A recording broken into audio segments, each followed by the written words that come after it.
Now we are going to discuss exclusive OR gate. Like always, I'm going to start from the distinctive shape symbol.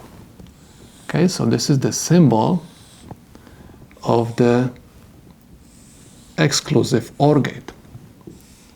This gate is produced with two inputs only. And of course, we have output.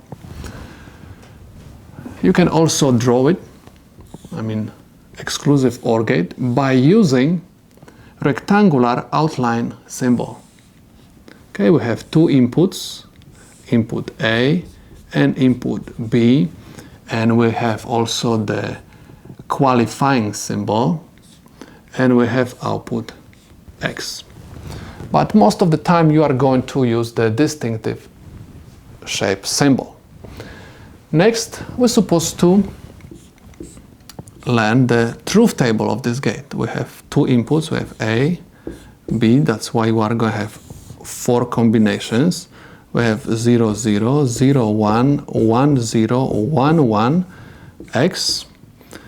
Exclusive OR gate is going to have high at the output only when both inputs are different, when the logic levels of both inputs A and B are different.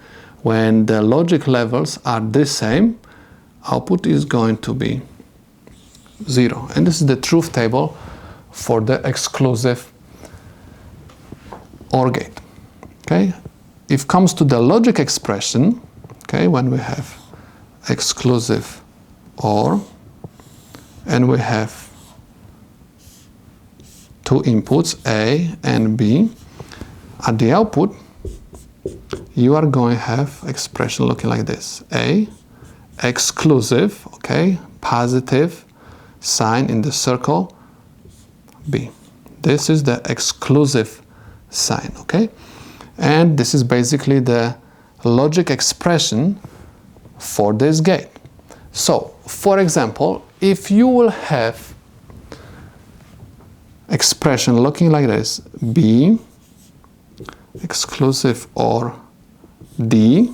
So this is nothing else, just the exclusive OR gate with two inputs, and they are B and D.